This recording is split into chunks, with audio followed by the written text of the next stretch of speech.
Hey, it's Dr. Cherokee, and in this video, I'm going to be talking to you about the different types of managed care pharmacy roles. So I've had a few of you ask about what are the different kinds of roles that you can get into with managed care pharmacy, and I'd be happy to answer that for you because I know I hyped it up quite a bit, so it only makes sense that you'd want to know. So here are some that I have for you. The first and most popular, I believe, type of role for managed care pharmacy is medication therapy management. And that is, when you think of that, I would basically think of like a call center environment. You're speaking directly to members, and usually you're going over the whole list of their medicines, so a comprehensive medication review, CMR, and talking to them about the disease stage. You're kind of in live time catching any duplicates or safety concerns and drug interactions and things like that, and counseling through them live, talking about different disease states and answering any questions that the member might have right on the spot. And yet there's also times where you can do more targeted reviews, such as for like adherence, or if it's a cost saving measure that you're trying to do.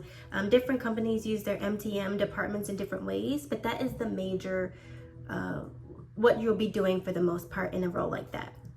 Hey, this is your reminder to like this video and subscribe to my channel if you're liking this content so far. Okay, let's get back into it. Also, there is the formulary team, which each different health plan has a list of medications that they cover for a member, and so there's a whole team of pharmacists that use their clinical expertise and know-how. Maybe they have different relationships with manufacturers and things like that, and looking at different cost-benefit analysis, cost-effectiveness analysis, and things like that to decide for each drug class which medications will be covered on the formulary. And so there's that department of pharmacists who can do that. There's also the prior authorization department, which if you've ever worked retail or in your fourth year pharmacy rotations, you've had members that come in, to the pharmacy, they come to get their drug, and there's a rejection at the pharmacy and they need a prior authorization. Well, that just means that the drug that they're trying to get is not on that member's formulary, and the plan needs paperwork from the doctor to explain that they've tried and failed other things, that they do not tolerate the alternatives, and this is the drug that they need. And so there's a pharmacist on the other end of that who evaluates it and decides if they're gonna approve or deny this prior authorization, and then it kind of goes back to the pharmacy. So there's pharmacists in that role.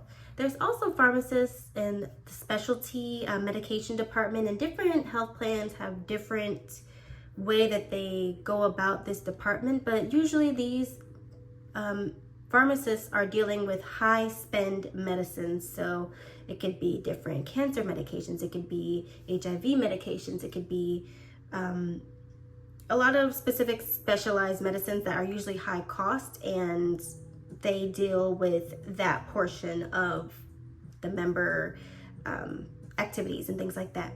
Then there's also, there's also quality improvement. So whenever there is, information that needs to be sent out to members, or, things that are coming on behind the scenes, there's a certain level of quality that needs to be had. And a lot of those departments need clinical expertise. So that's where a pharmacist comes into play to kind of manage the quality, but also give the clinical know-how and spin on things to help make sure things run smoothly in that department.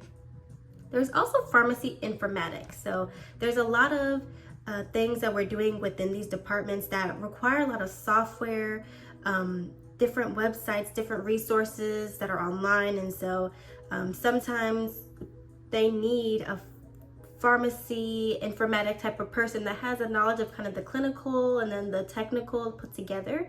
So there's definitely areas for those kind of pharmacists, and there are pharmacy informatic residencies, PGY2, so that would probably be a space where a pharmacist like that would be able to work in managed care. And then of course, in all of these different kinds of departments, there's supervisor roles, and supervisors, they can do things as basic as, just kind of monitoring for performance and things like that for people on their team, and that kind of more managerial type of role, but there's also supervisors that create programs and things that will help impact the bottom line and also impact the members that we help on a day-to-day basis. So, and then, the higher the supervisor, the more, maybe you might get a little far away from the clinical aspect of things, but there's so many different roles up and above that pharmacists can do. And so that was a very quick guide to a bunch of different areas, but remember that a residency in managed care can help you get a little taste of what each of these different departments do.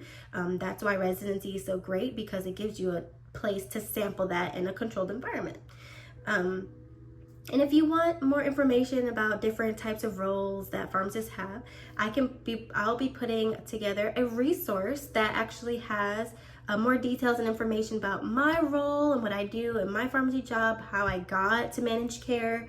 In my experience, I'm also going to be putting together, how to get into managed care, different ways to find residencies, what some residencies that are out there. And I put that together for y'all because I get a lot of questions about this and I think it'd be helpful.